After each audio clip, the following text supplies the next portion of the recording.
네, 경북안동의 김광림 의원입니다.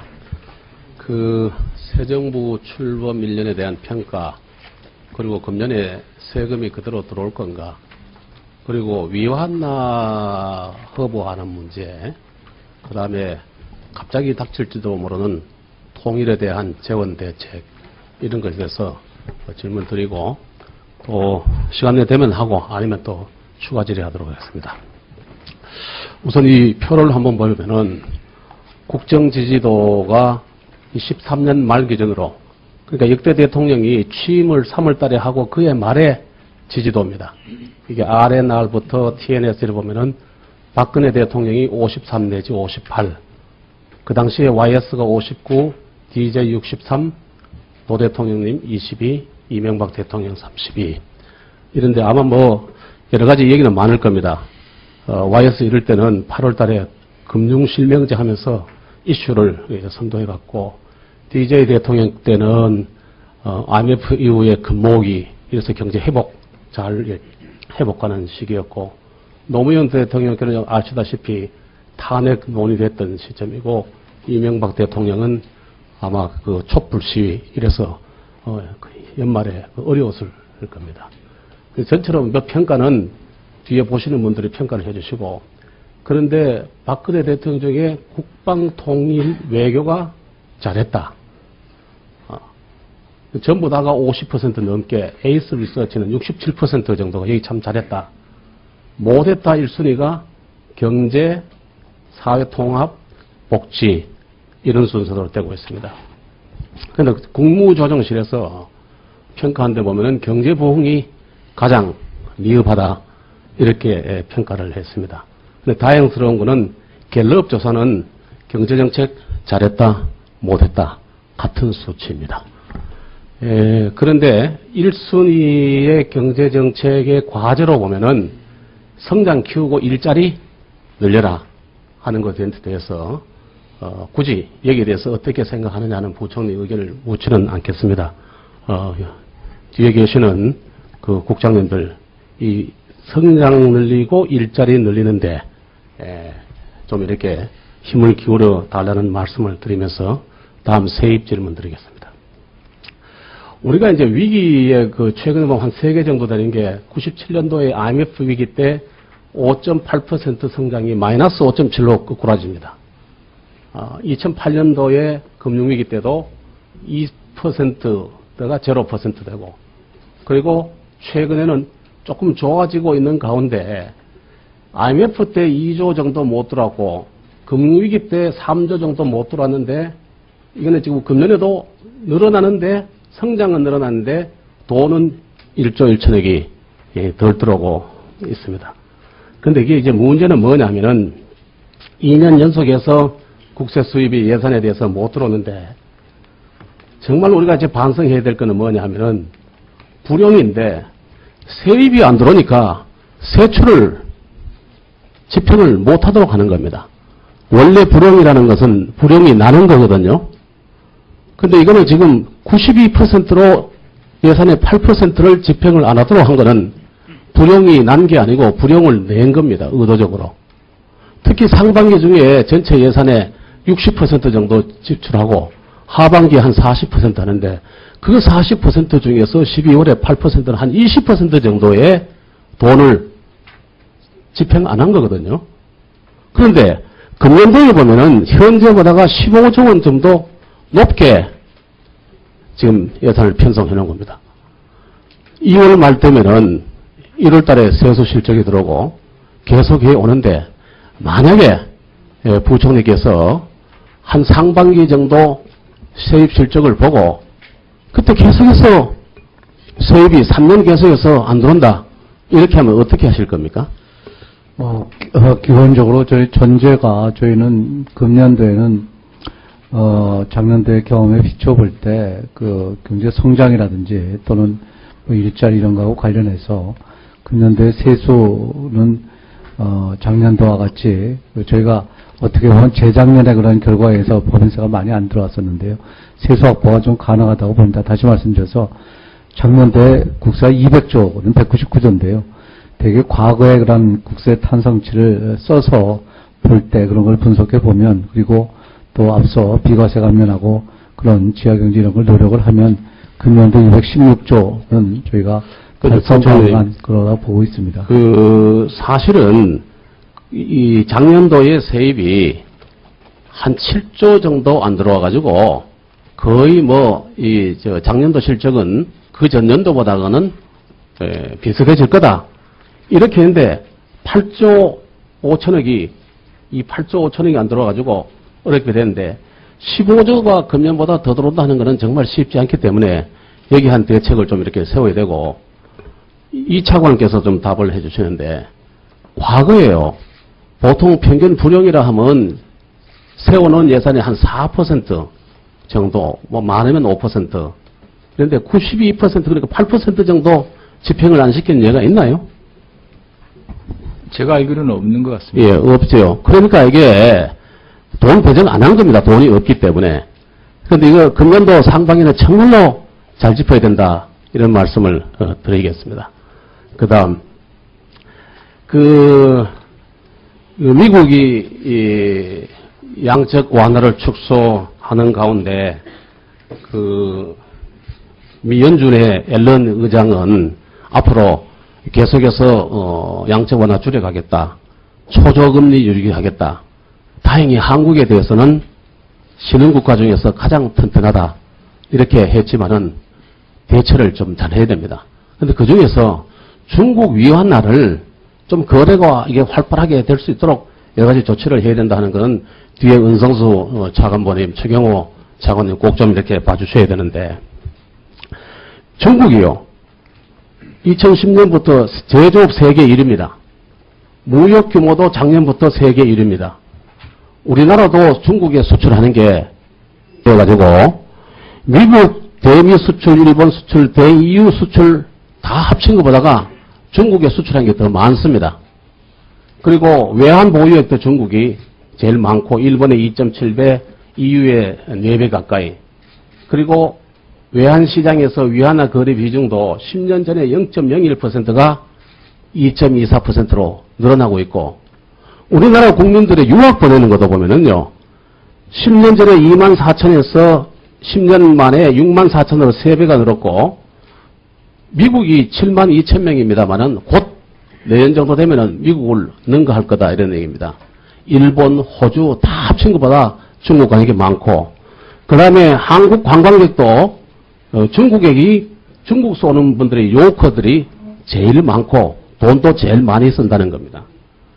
면세점의 매출의 절반 정도는 중국 사람들이 사고 있고 이렇게 많이 바뀌는데 혹여 이렇게 막 이렇게 3개년 계획이다 규제 완화다 이렇게 일에 묻히다 보면은 이런 큰 줄기를 놓칠 가능성이 있어요. 특히 은성수 차관보께서 잘 봐주셔야 되는데 현재 이제 우리나라가 미안합니다. 우리나라가 이제 중국에 투자한다 그러면은 일단은 달러 바꿔가지고 그 달러 가지고 중국에 위안화로 바꿔가지고 투자를 하고 있거든요. 그러니까 이거를 위안화 거래 시장을 빨리 환전 거래소 아니고 개설해 줄 필요가 있다. 그래가지고 오는 사람들 중국 돈 가져와서 물건 사고 우리도 들어가가지고 중국 돈 가지고 투자하고 중국에 물건 살 수 있도록 지금 해놓은 보면 일본, 대만, 호주, 싱가포르, 영국 이렇게 지금 되어 있고 이 RQFII 가는 게 이게 복잡한데 R은 렌민비라는 게 인민폐라는 걸 저렇게 얘기하는 것 같아요. 그래서 이제 인민폐를 가지고 투자를 할 수 있는 자격을 획득하는 건데 지금 보면은 홍콩이 돼 있고 런던이 돼 있고 싱가포르 돼 있고 룩셈부르크가 금년 5월에 중국을 방문해가지고 하겠다는 거거든요. 근데 이거 좀 빨리 좀 이 업무 계획에 넣어가지고 빨리 추진할 필요가 있지 않느냐. 이거는 꼭 좀 해줘야 된다. 이렇게 봅니다. 부총리 어떻게 생각하십니까? 지금 여러 번 강조하셨듯이 중국 경제 위상이라든지 한중 관계를 보더라도 예. 필요성이 있다고 봅니다.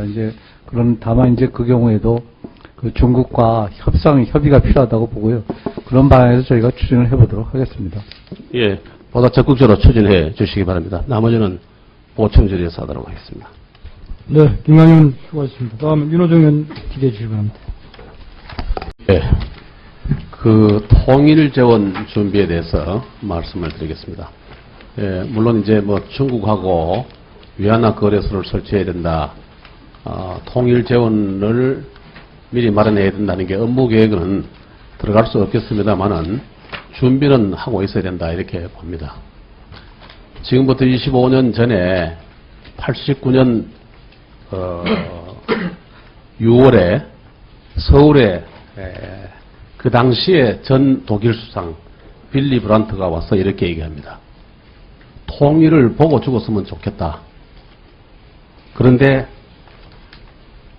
빨리 이루어지지 않을 것 같다.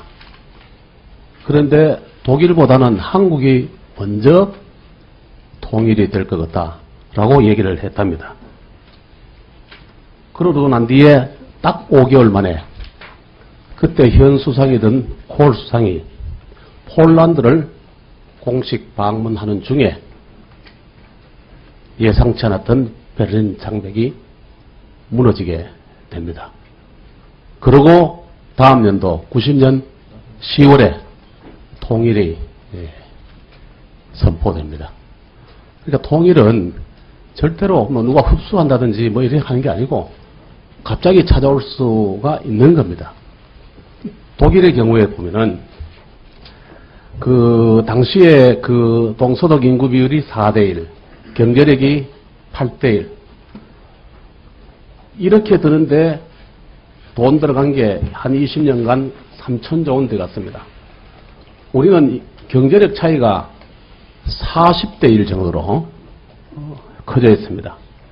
독일은 그때의 통일 재원으로 물론 이게 통일되고 난 뒤에 했습니다만은 소득세 5.5, 보험세 33%, 담배 한 개 비당에도 세금 붙이고 부가가치세 1% 인상하고 이렇게 해서 메꾸어 나갔습니다.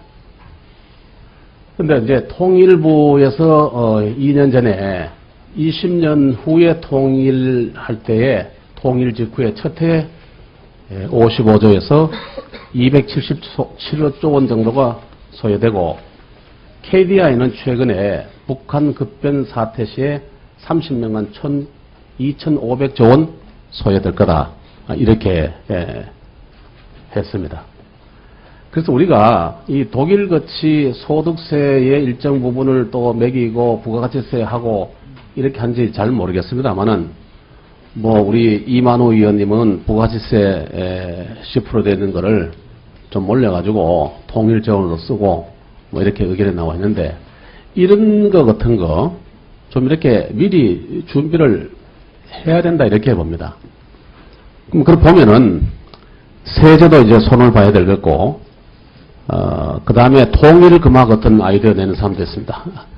군목이 할 때 같이 부총리 집이나 우리 집이나 한 100불짜리 금화를 200불 정도 받고 그리고 한 100불 정도는 통일 그 기금으로 넣어주고 그걸 가지고 보관하고 있는 사람도 좋고 안에 뜻이 있다고 하면은 통일되고 난 뒤에 그냥 국가에 기부해도 좋고 이런 수요가 굉장히 많다고 하거든요. 그런데 이런 부분에 대해서 경제적 논리로만 보면은 아이고 뭐 국가 채무도 이렇게 놓고 있는데 그거 해가지고 채무 늘리는 것보다가 채무를 안정하게 해놓는 게 이자도 안 들고 낫다라고 하지만은 정치적으로 보면은 북한에 주는 사인도 있고 또 밖으로 주는 세계적인 다른 나라에 주는 사인도 하기 때문에 이 부분에 대해서는 굉장히 깊게 준비를 해야 된다. 업무 보고에는 나타내지는 못할 겁니다만은 정말 이 부분에 대해서는 타스크포스를 만들어서라도 해야 된다 이렇게 봅니다. 부총리 한 말씀 해주시죠. 통일 관련해서 뭐 준비를 해야 된다는 것은 전적으로 같은 생각입니다. 또 그러한 그 통일 재원은 이 국민의 부담을 수반하는 만큼 어떤 공론화 과정이 필요하다고 생각하고 있습니다. 다만 이제 어떤 형태의 통일 지원을 하고 그것을 언제부터 할 거냐. 다시 말씀드려서 독일 같은 경우는 통일 이후에 통일 지원이라는 새로운 뭐 세제라든지 국채 이런 걸 했는데 그걸 사전에 어떻게 할 거냐. 또 그것을 어떤 용도로 할 거냐는 것은 상당한 논의가 필요하지 않나 그렇게 생각하고 있습니다. 그래요. 이게 육사 지방선거 놔두고 세금 다시 따로 거두고 이런 얘기 못 할 겁니다. 못 하는데 최근 정세를 보면은 갑자기 통일이 될 가능성이 굉장히 높다고 여러 군데서 진단하고 있습니다. 근데 이게 남북협력기금 얼마 가지고 하면 되지 않느냐는 얘기도 있지만은 저게 수천억 필요한데 그거 다 할 수는 없지만은 시작은 해두는 게 국민 여론을, 국민들의 의견을 모아가는 일중의 하나가 될 거라 보고 특히 우리 차관보님, 추경호 차관님도 나가셨네요. 이 담당 국장하고 이 부분에 대해서 좀 이렇게 연구도 좀 하고 저는 개인적으로 저 재원을 위한 입법 준비를 하고 있습니다. 정부에서 혹시 이 내용으로 검토하고 있는 게 있다면은 서면으로 제 사무실에 답변을 내주시기 부탁드립니다. 이상입니다. 예, 김광희 의원님 수고하셨습니다. 다음 김재현 의원님 질의해 주시기 바랍니다.